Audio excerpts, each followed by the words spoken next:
My father sued me for $87,000 in fabricated loans.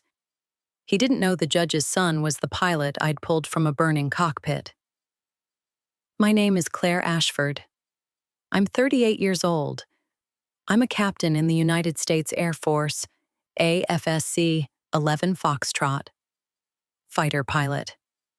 F-16C, 14 years of active service, 3 deployments, 97 combat sorties. And on a Sunday evening in late September, my father slid a manila envelope across the dinner table, passed a plate of fried chicken I hadn't touched, and told me I owed him everything. They don't know that yet. None of them do. Not my brother Nathan, who signed a sworn statement he knew was false. Not the neighbors my father invited as an audience. Not the woman in the kitchen who cooked my dead mother's recipes from her grease-stained index cards and set a place for me at the table even when my father told her not to. What they didn't know, what Douglas had made sure they'd never ask about, was that the woman he was calling a deadbeat had 97 combat sorties, an airman's medal, and burn scars she'd earned pulling a dying man from a fire. But I'm getting ahead of myself. Let me go back. I commissioned through officer training school at 24, after graduating Virginia Tech with a degree in aerospace engineering. Earned my wings at Laughlin, got assigned to the F-16, and from that point on, my life was measured in sortie counts, pre-flight threat assessments, and the click of a master arm switch going hot. That click. I can still hear it now.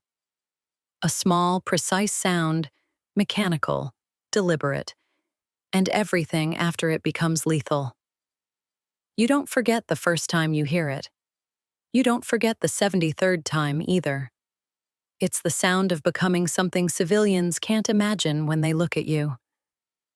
I flew out of Al Udeid twice. Qatar. The 379th Air Expeditionary Wing. The first rotation was long. The second one changed everything. Growing up in the Ashford house meant earning your place at the table, and the ledger never closed. My father, Douglas Raymond Ashford, is a real estate developer in the Raleigh-Durham area. Residential and commercial. Successful enough to have a reputation.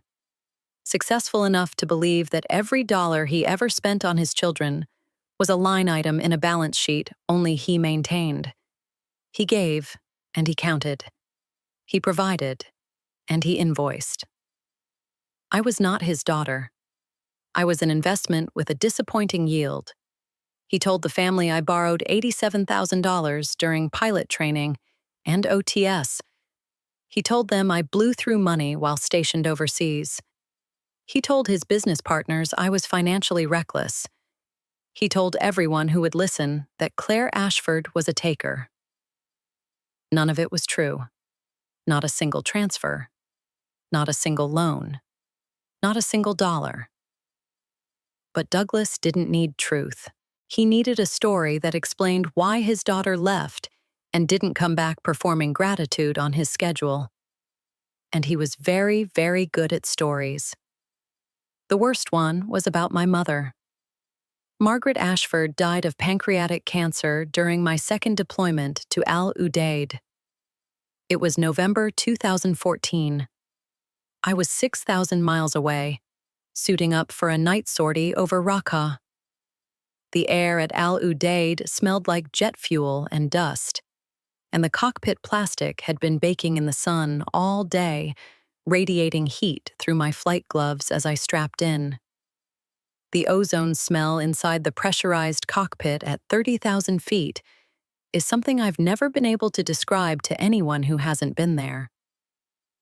It's the smell of isolation, pure, mechanical isolation, the kind that trains you for the other kind, the kind that waits for you at home.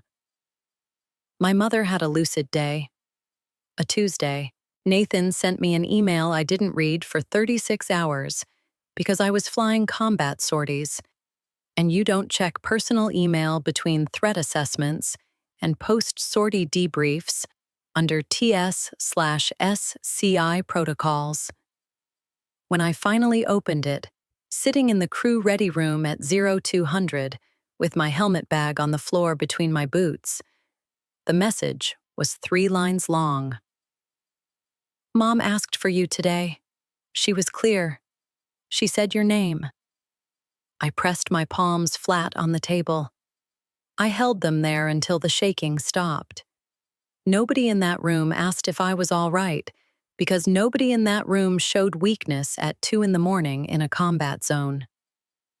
We just sat with whatever we were carrying and waited for the next brief. Margaret died before I could get a call through.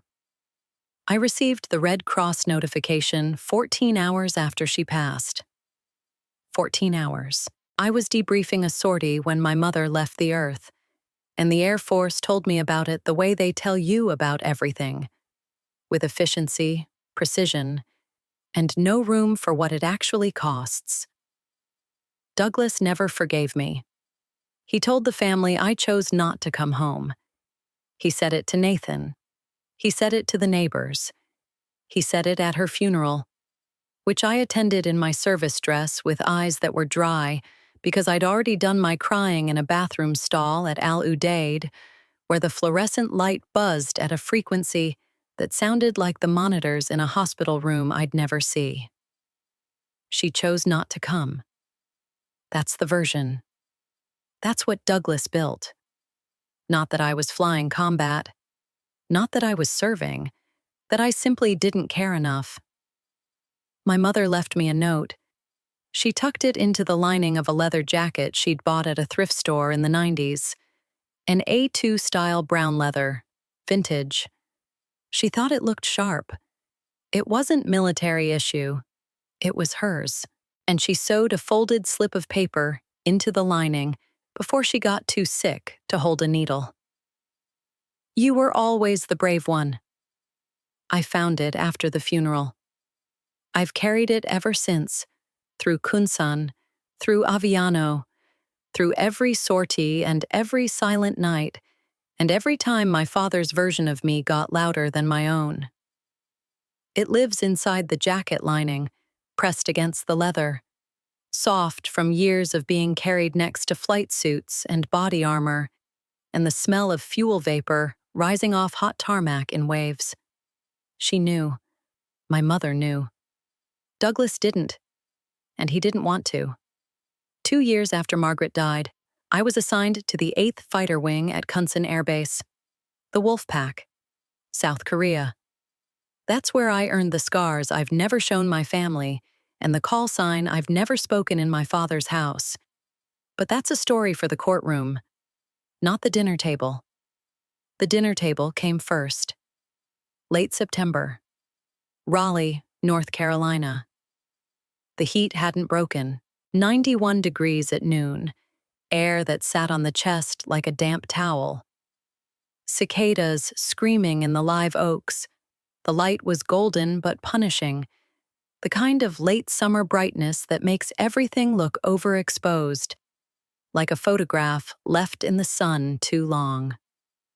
I drove to my father's house in a rented sedan, the leather jacket on the passenger seat, jeans, worn boots, my mother's jacket over a plain white crewneck shirt.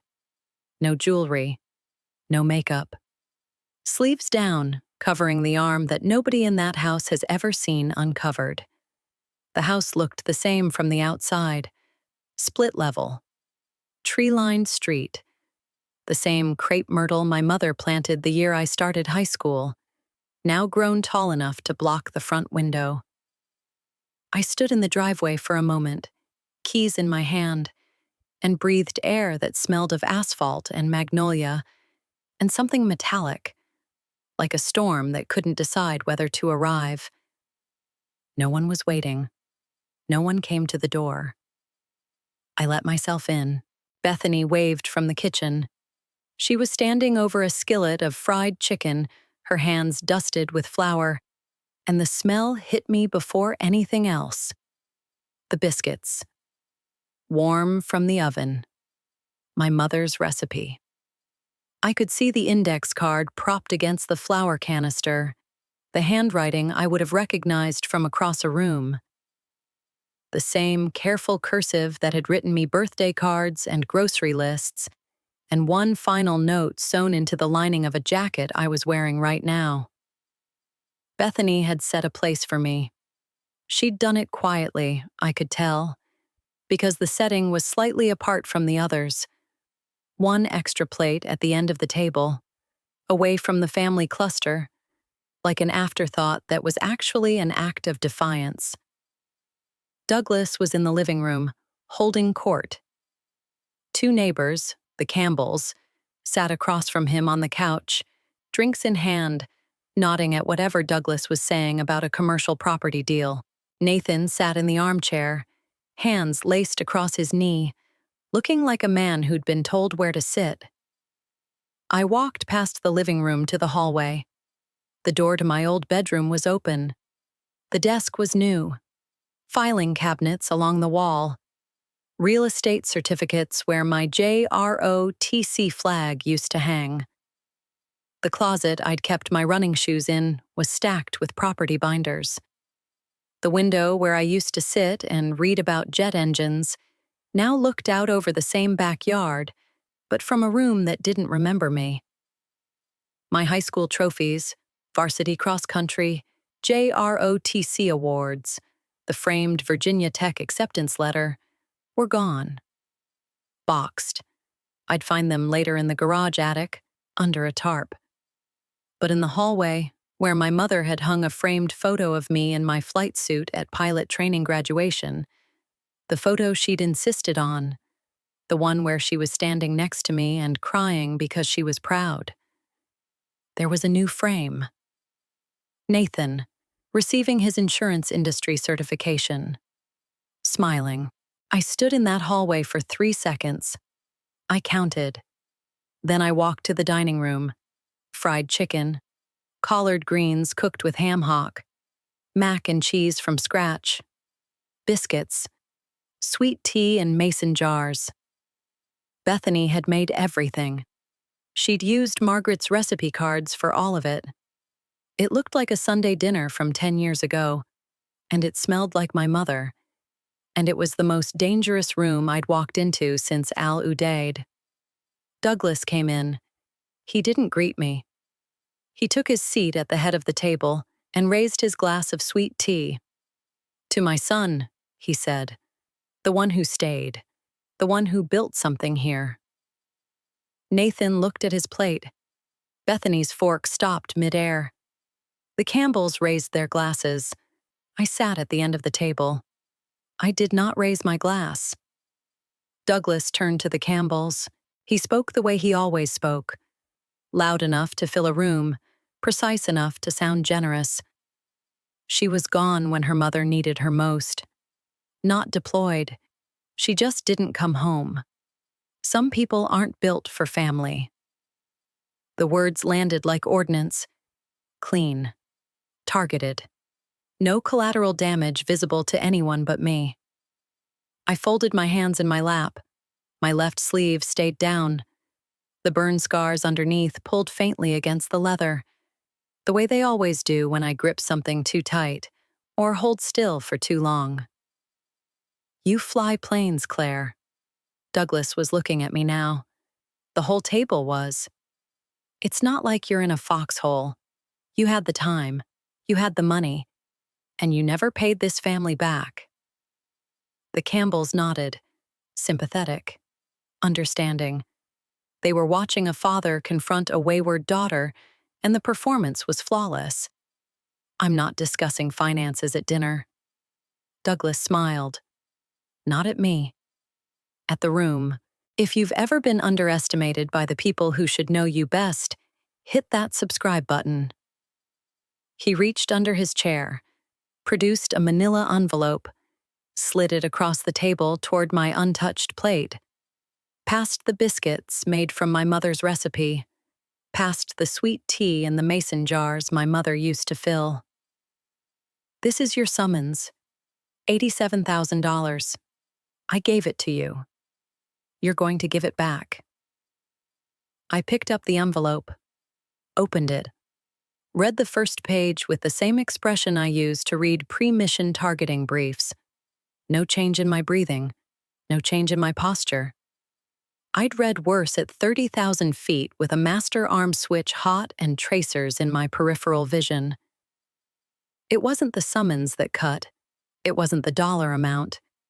It was that he slid it across the table next to my dead mother's biscuits. Even the ceiling fan seemed to hesitate, clicking once in its rotation, like it forgot which way to turn. I folded my napkin beside my untouched plate, stood, picked up the envelope. "Thank you for dinner, Bethany." I walked out. The screen door closed behind me. The cicadas were still screaming in the live oaks, and the sky to the west had turned the color of a bruise, a late afternoon thunderhead building over Raleigh that never quite broke. Tomorrow, I'd be standing in a courtroom. Same woman, same scars, same silence. But the silence was about to end. 3 weeks later, I walked into Wake County Courthouse wearing the same leather jacket, same jeans, same boots. Same woman who'd walked out of that Sunday dinner without raising her voice or lowering her eyes. The courthouse smelled like old carpet and copier ink. Courtroom 3B. Wood paneling that hadn't been updated since the 80s. Fluorescent lights humming at a frequency I recognized, not from any courtroom, but from crew-ready rooms and maintenance briefing halls and every government building the Air Force ever built. The hum of institutions, the sound of things that grind forward, regardless of who's sitting inside them. I took my seat at the respondents' table beside Captain Amy Walker, my JAG counsel. She was young, composed, precise. She'd reviewed every document Douglas had filed. She'd reviewed every document I'd provided. She hadn't flinched at either. That's what I liked about her. She treated evidence the way I treated pre-flight checklists, without emotion, without assumption, with absolute attention to what was actually in front of her. Douglas sat at the plaintiff's table. He was wearing his good suit, the navy one he wore to closings and Chamber of Commerce dinners. His attorney, Gerald Campbell, sat beside him. Campbell was a business associate, not a litigator. He handled contracts and property filings. He had no business in a courtroom, and it showed in the way he arranged his papers. Too many stacks, too much shuffling, like a man building a fortress out of manila folders. Nathan sat in the gallery, second row. Bethany beside him. Nathan's hands were clasped between his knees. He was staring at the floor. Bethany sat straight, her purse on her lap, her lips pressed together. She looked like a woman holding her breath. And at the bench, in his black robe, reading glasses low on his nose, sat Judge Harold Whitfield, 61 years old, senior circuit court judge. Silver hair trimmed close, a face built for patience, the kind of face that's heard 10,000 lies and learned to wait for each one to finish before responding. He looked up briefly when I entered. His gaze passed over me the way a judge's gaze passes over everyone, assessing, cataloging, moving on. He didn't know me yet. The thing about silence is that it doesn't defend you. It just waits.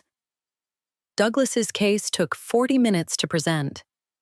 Gerald Campbell walked the court through the fabricated loan history, dates, amounts, bank statements that Douglas had produced showing transfers from his personal account to mine, $87,000 across 4 years.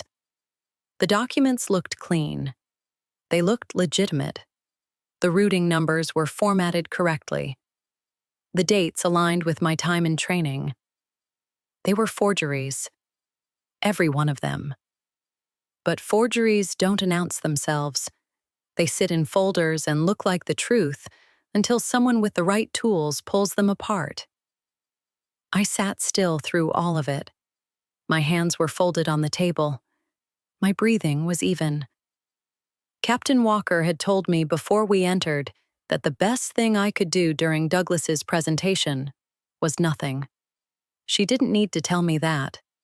I'd been doing nothing in rooms full of people who misunderstood me for 14 years. This was just another sortie with the master arm switch off. Observe. Absorb. Wait for your window. The only movement I made was once, early in Campbell's presentation, when he referenced the dates of the alleged transfers, October 2014 through March 2015. The months my mother was dying, the months I was flying combat over Syria. I reached for my left cuff and pulled it down, slowly, deliberately, covering the burn scar that ran from my wrist to my elbow. Mottled pink and white, textured. The skin of a woman who'd climbed a burning fuselage with bare hands. I held the cuff in place for a moment. Then I returned my hands to the table. It was the only movement I made during Douglas's entire presentation. Nathan took the stand next. He raised his right hand. He swore to tell the truth.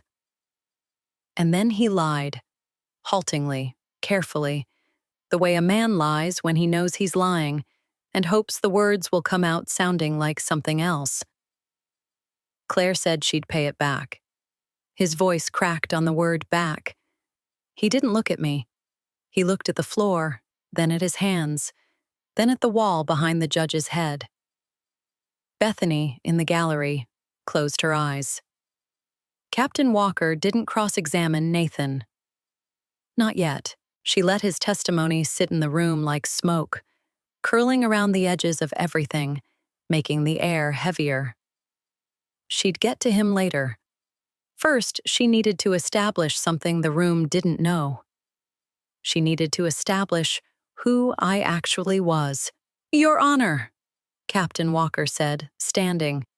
"The respondent would like to present testimony regarding her service record and financial timeline during the period in question." Whitfield nodded. "Proceed." I took the stand. I stated my name, rank, and duty station for the record. Captain Claire Elizabeth Ashford, United States Air Force, AFSC 11 Foxtrot, fighter pilot, F-16C. Campbell, who had been reviewing his notes, looked up. He hadn't expected me to testify. Douglas shifted in his chair. Captain Walker asked me to describe my duties during October 2014 through March 2015, the period Douglas claimed I was spending his money. I spoke directly to the judge, not to Douglas, not to Nathan, to the bench. Between October 2014 and March 2015, I flew 41 combat sorties with the 379th Air Expeditionary Wing out of Al Udeid. Each sortie required a 6-hour mission planning cycle, pre-flight threat assessment, and post-sortie debrief under TS/SCI protocols. My discretionary time was approximately 3 hours of sleep. Gerald Campbell's pen stopped moving. He didn't look up. His hand just froze, mid-stroke, the way an instrument panel freezes when a system fails. A full stop that the body makes before the brain catches up. She had just described a life that Gerald Campbell's entire practice couldn't comprehend, and she'd done it in fewer words than his opening statement.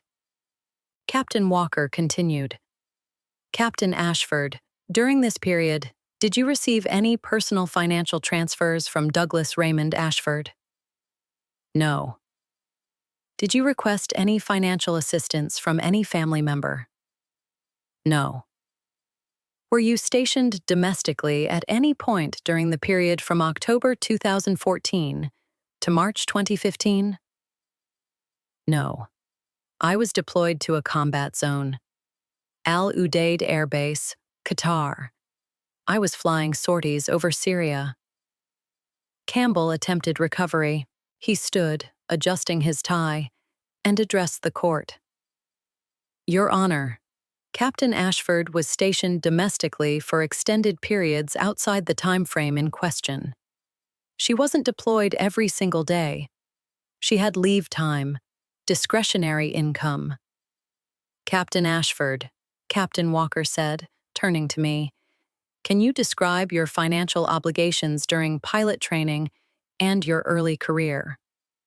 I kept my eyes on Whitfield. Undergraduate pilot training pay for a second lieutenant is approximately $33,000 a year before taxes. Flight equipment, uniform requirements, and mandatory mess dues are deducted automatically. I lived in base housing. I drove a truck I'd owned since college. My discretionary income during training was approximately $400 a month. There was nothing to borrow and nothing to repay. Campbell opened his mouth, then closed it. He looked at Douglas. Douglas was staring straight ahead, jaw set, the way a man stares when the room is moving in a direction he didn't script. Captain Walker submitted the first exhibit, my complete service record, deployments, duty stations, pay records from the Defense Finance and Accounting Service showing every dollar I'd earned and every dollar I'd spent for 14 years. The numbers were clean. No unexplained deposits, no $87,000, no transfers from Douglas Ashford's accounts. Nothing. Whitfield reviewed the documents. He took his time. He turned each page carefully, the way a man reads when reading is his profession and precision is his habit. His expression didn't change. Then Captain Walker submitted the second exhibit. Your Honor, the respondent submits for the court's review her complete service jacket, including deployment records, commendation citations, and the after-action report for an incident at Kunsan Air Base, Republic of Korea, dated March 14, 2017. She placed the folder on the clerk's desk. The clerk handed it to Whitfield. He opened it. He began to read. Captain Walker spoke the words aloud for the record. She read from the Airman's Medal Citation, the Air Force's highest non-combat heroism decoration. Her voice was level. She did not pause for effect. She didn't need to. For heroism at Kunsan Air Base, Republic of Korea, Captain Claire E. Ashford, at great personal risk and without regard for her own safety, extracted First Lieutenant Tyler R. Whitfield from a burning F-16C aircraft following a ground collision. Captain Ashford sustained severe burns to her left forearm during the rescue. The courtroom went quiet, not the quiet of politeness, not the quiet of attention, the quiet of a room where the air itself has changed pressure, where every person present understands that something has shifted beneath them, but hasn't yet identified what. Douglas's face drained of color. It happened in stages. First, the jaw slackened, then the blood left his cheeks, then his hands, which had been resting on the table in front of him with the confidence of a man who owns every surface he touches, went flat and still. Judge Whitfield stopped reading. He removed his glasses, set them on the bench. Slowly. One arm folded, then the other, placed beside the open folder with the precision of a man who is controlling the only thing he can still control. His hands. He looked at me, and I watched him find it. The name. His son's name. First Lieutenant Tyler R. Whitfield. Printed in the same military font as every other casualty report, in every other after-action file, in every other folder, in every other war. But this time, the name wasn't a line in someone else's history. It was his boy. His eyes moved from the page to my face, then down, to my left arm. I hadn't noticed I'd done it. The way you don't notice your hands gripping the stick harder during turbulence. The way you don't notice you've stopped breathing during a threat warning tone. Somewhere during Captain Walker's reading, I had pushed my left sleeve up. Not all the way. Just enough. The cuff of my mother's leather jacket was folded back to the middle of my forearm, and the scar was visible. Mottled pink and white, the unmistakable texture of healed third-degree burns running from my wrist toward my elbow, like a map of something no one in that room had ever been asked to navigate. Whitfield's gaze held on the scar. His hand trembled on his gavel. Not a dramatic tremor, not a shake. A single, fine vibration. The kind of movement that only another person trained in stillness would recognize. The fluorescent light above the bench flickered once, as if the building itself flinched. He looked at the name in the report. He looked at the scar. He looked at me. And I saw the moment it connected. The letter he'd kept in his desk drawer for 7 years. The handwriting of a woman he'd never met who told him how his son spent his last 3 days, and the arm that had pulled Tyler from the fire. He knew. Judge Whitfield stood. In a courtroom, when the judge stands, every person in the room stands with him. It's reflex, protocol, muscle memory of civilian authority. Nathan stood. Bethany stood. Douglas and Campbell stood. Captain Walker stood. I stood. But Whitfield wasn't standing for procedure. He looked at me across the courtroom. Not at Douglas, not at Campbell, not at Nathan or Bethany. At me. The way a commanding officer looks at someone whose service record he's just read. The way a father looks at the person who tried to save his child. Captain Ashford. His voice was quiet, controlled, but the room heard every syllable. The court will take a brief recess. It wasn't a verdict. It wasn't a ruling. It was a judge standing for a woman, and every person in that courtroom knew it. Nathan sank back into his seat before the recess was formally called. His face was white. He was staring at my arm, the arm he'd never seen uncovered, not once in 31 years. The skin he didn't know existed. The scar from a fire he'd never heard about, on a runway he'd never imagined, for a man whose name he'd just heard for the first time. He looked like a man watching a building collapse and realizing he'd been standing inside it. Douglas didn't move. He stood at the plaintiff's table, his hands flat on the surface, his eyes fixed on nothing. Gerald Campbell closed his folder. He did it quietly, the way a man closes something he knows he'll never open again. The recess cleared the room, but not the bench. Whitfield called me forward. Captain Walker accompanied me. The court reporter paused her machine. The bailiff stepped back. It was just the 3 of us, the judge, the counsel, and the woman who had climbed a burning jet 7 years ago with her bare hands. Whitfield looked at me for a long moment. His glasses were still on the bench. His eyes were clear and unguarded, in a way that judges' eyes are never supposed to be. Captain Ashford. His voice was barely above a whisper. My son. Did he say anything? At the end. I held his gaze. I swallowed once. The room was silent, except for the hum of the fluorescent lights and the distant sound of a door closing somewhere in the building. He said to tell you the landing was smooth. Whitfield closed his eyes. His fingers pressed flat against the bench, all 10, spread wide, as if he were holding himself to the surface of the earth. He held them there.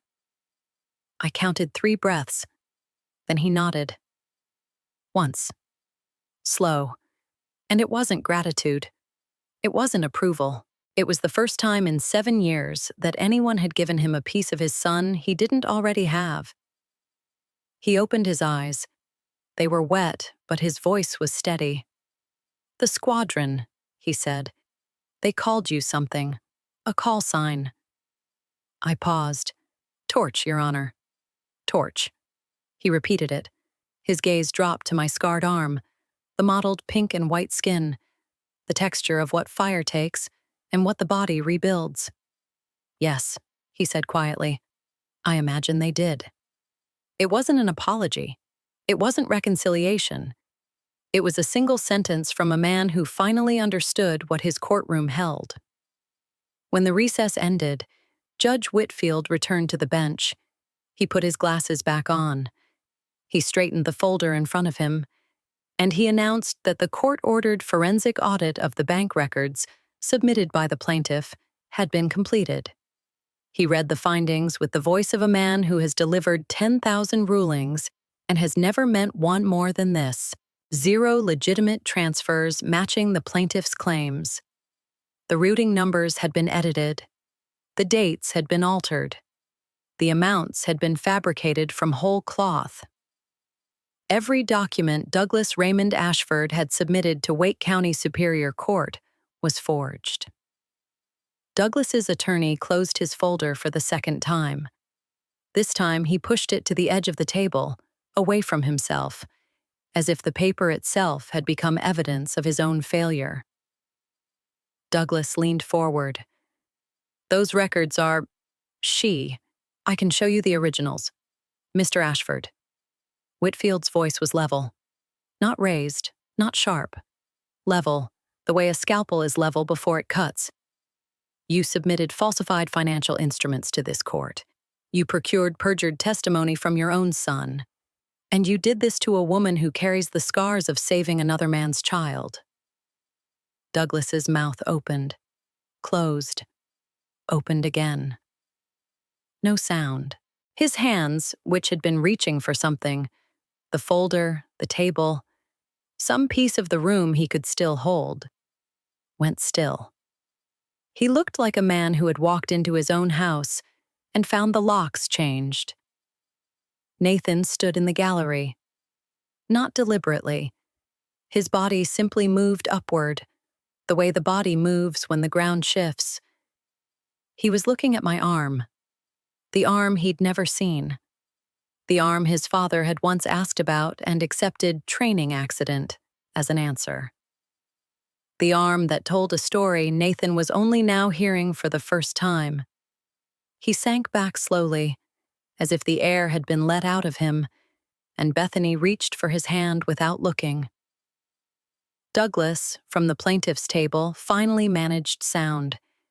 His voice cracked the way ice cracks, a single line splitting across a surface that was never as solid as it looked. I didn't know, I didn't turn. I didn't look at him. I spoke facing forward, toward the bench, toward the judge whose son's name I'd carried for 7 years, alongside my mother's note, and the smell of fuel vapor, and the memory of a cockpit on fire.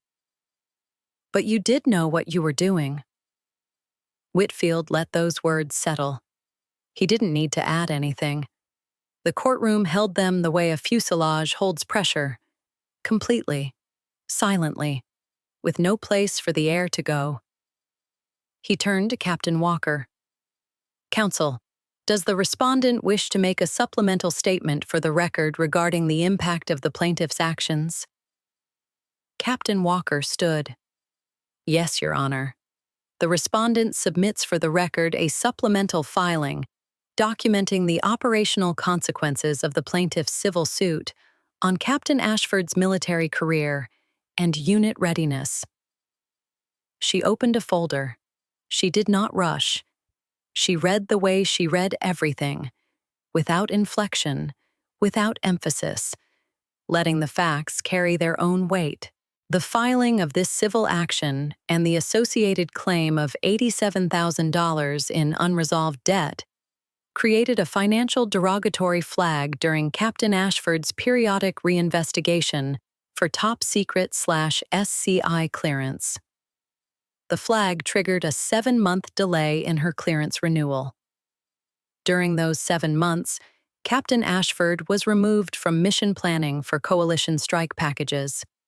She was barred from accessing classified targeting data, threat assessments, and operational briefings essential to her squadron's combat readiness. Walker turned the page. Additionally, the unresolved financial flag was noted during Captain Ashford's first consideration for promotion to major. She was passed over. In the United States Air Force, a first-look passover for major is a career-defining event. It is nearly impossible to reverse. The plaintiff's fabricated lawsuit did not merely target his daughter's reputation. It degraded the operational readiness of a combat fighter squadron. She closed the folder, placed it on the table. The room was very still. Whitfield's gaze moved to Douglas, not with anger. Something worse. The flat, calibrated attention of a man who has spent 30 years separating the careless from the criminal and has just finished his calculation. Mr. Ashford, do you understand what counsel has just described? Douglas didn't answer. His hands were on the table, but they weren't supporting him anymore. They were just there, the way objects are there after you've stopped using them. Your fabricated claim, Whitfield continued, did not exist in a vacuum. It entered a system. It triggered a process. That process removed a combat-rated fighter pilot from operational duty for 7 months. It cost her a promotion she had earned. And it compromised the readiness of the men and women who depend on her to plan and execute missions in defense of this country. He paused. One breath. You filed a fraudulent lawsuit against your own daughter, and the United States Air Force paid part of the price. Douglas's attorney, Gerald Campbell, was already standing. Your Honor, my client, I need to confer. Sit down, Mr. Campbell. Campbell sat. Whitfield removed his glasses again. This time he did not set them gently on the bench. He placed them beside the folder with a click that sounded, in that silent room, like a switch being thrown. This court is referring the matter of Douglas Raymond Ashford to the Wake County District Attorney for criminal investigation. The charges I am recommending include fraud, perjury, and the filing of false instruments with this court. The civil complaint is dismissed with prejudice. The respondent's costs will be assessed to the plaintiff. He looked at Douglas one final time. Mr. Ashford, I strongly advise you to retain criminal defense counsel. Mr. Campbell is nodded. Douglas sat in his chair. He did not move. He did not speak. His navy suit, the one he wore to closings and Chamber of Commerce dinners, the one he'd put on this morning believing he was going to collect a debt from his disappointing daughter, looked like it belonged to someone else. A man who had walked into this room an hour ago with a story and a ledger. That man was gone. The gavel came down once. Court adjourned. I stood.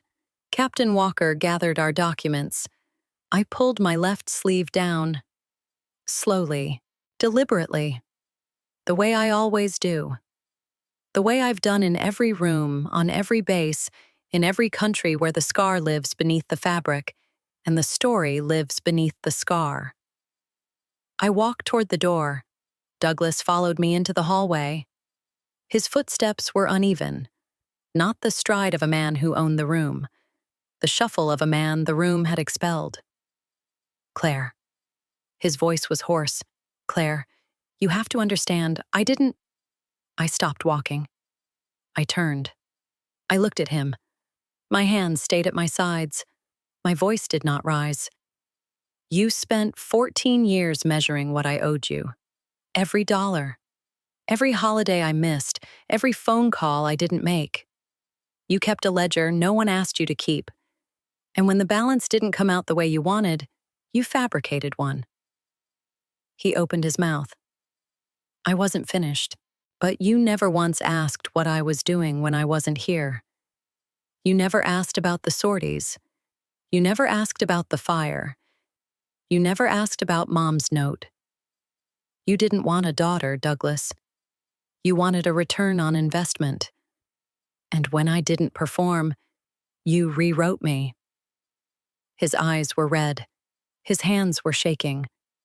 He looked smaller than I'd ever seen him.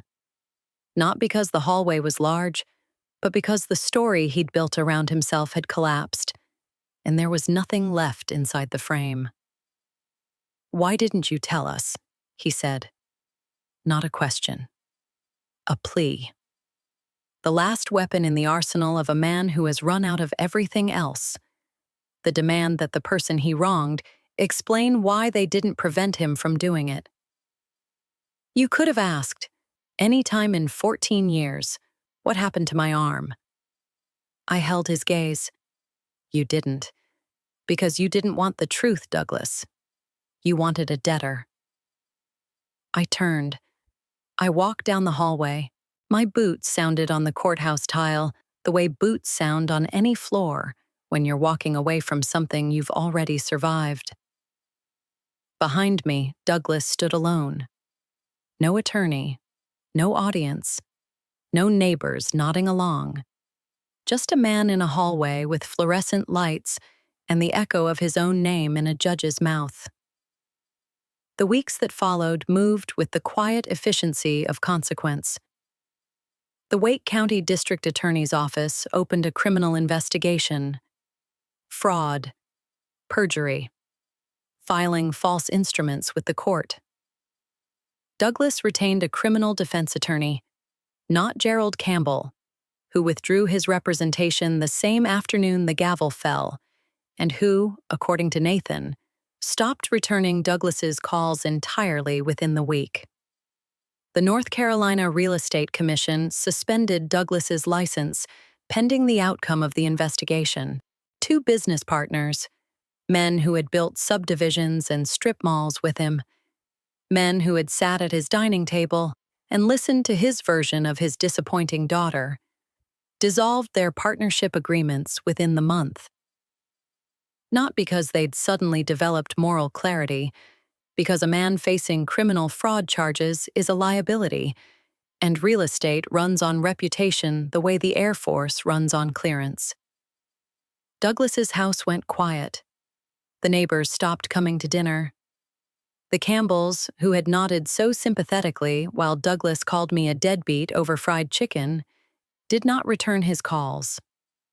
Denial, I would learn, was their specialty. But it was also their exit strategy. They'd deny they ever took his side. They'd deny they were ever there. Nathan left me a voicemail 3 days after the hearing. I was at my desk at Seymour Johnson reviewing a training schedule when the notification appeared. I listened to it that night in my quarters, sitting on the edge of my bunk with the phone pressed to my ear. His voice cracked. I should have said no. I know that. I'm sorry, Claire. I should have. I knew it wasn't true. I knew. And I said it anyway, because I couldn't. The message ended. He'd run out of words before he ran out of guilt. I listened to it twice. I didn't call back. Not yet. Not because I wouldn't forgive him, but because forgiveness is not something I can hand out like change. It has to be earned. I learned that from the Air Force. I learned it from 14 years of showing up when no one asked, and performing when no one watched, and carrying weight that no one weighed. He'd get there.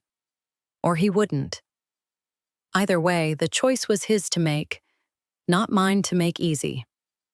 6 weeks later, my security clearance flag was resolved.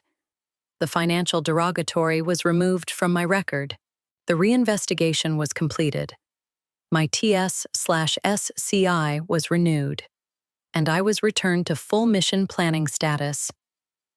The 7 months I'd spent locked out of classified briefings, 7 months of watching my squadron plan sorties I should have been part of, 7 months of sitting in rooms where the important conversations stopped when I walked in.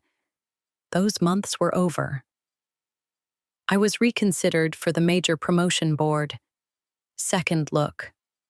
The paperwork moved through channels with the kind of quiet urgency that means someone, somewhere, read what happened, and decided the Air Force owed me a correction. Major Scott Ellis found me in the corridor at Seymour Johnson on a Tuesday morning. He was carrying 2 cups of coffee. He handed me one without asking if I wanted it. "Hey, Torch." He leaned against the wall. "Heard you had a rough couple months." I took the coffee. Same base, different sorties. He almost smiled. I almost smiled back. Some debts aren't measured in dollars. They're measured in what you were willing to burn for. But the story doesn't end in a corridor or a courtroom or a squadron building. It ends where it started. In a car. In the rain. With a piece of paper that weighs less than nothing and means more than everything. I sat in the courthouse parking lot that afternoon. Engine off. Windows cracked. The storm that had been building over Raleigh all day, the bruise-colored thunderhead that had threatened since I'd arrived at the courthouse that morning, had finally broken. Rain hammered the windshield. Heavy, southern rain. The kind that turns the world into a wall of water and sound. The kind that makes the inside of a car feel like the inside of a cockpit. Sealed, pressurized, separate from everything outside. The leather jacket was draped over the passenger seat. My mother's jacket. The one she bought at a thrift store because she thought it looked sharp. The one she wore to the grocery store and to PTA meetings and to my pilot training graduation, where she stood next to me and cried because she was proud of something she couldn't fully understand but loved without condition. I reached into the lining. My fingers found the fold, the soft edge of paper that had been carried against leather and flight suits and body armor for years. I pulled it out. A small slip, soft as cloth. My mother's handwriting. The same careful cursive that had written birthday cards and grocery lists, and the recipe for the biscuits Bethany had made from her index cards. I unfolded it. "You were always the brave one." I read it once. I folded it back, tucked it into the lining, pressed it flat against the leather. I did not cry. I breathed. The rain hit the windshield, and the world outside was a blur. And inside the car it was quiet, except for the hum that only I can hear. The tinnitus, the frequency of every cockpit and every sortie, and every night at 30,000 feet, when the ozone smell fills the mask, and you are alone in the most complete way a human being can be alone. The cost of silence was that no one knew. Not my father. Not my brother. Not the neighbors or the business partners or the community that Douglas had built his version of me inside of. No one knew what I'd given. No one knew what I'd lost. No one knew about the fire or the scars or the 3 days I sat beside a dying pilot and held his hand when the monitors went quiet. But my mother knew. She knew before the fire. She knew before Kunsan. She knew before the sorties and the medals and the burn scars. She knew the way mothers know. Not from evidence. Not from briefings. Not from after-action reports. She just knew. Silence had always been the language of my life. Not because I had nothing to say, but because some things don't need an audience to be true. I am Captain Claire Ashford. Call sign Torch. And my mother knew. Next week, I'll fly again. No courtroom, no summons, no family ledger. Just Claire. Just the sky.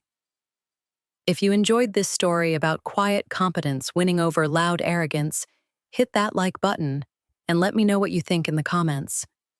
And if you haven't subscribed yet, make sure to subscribe and ring that notification bell for more stories just like this one. Thanks for watching.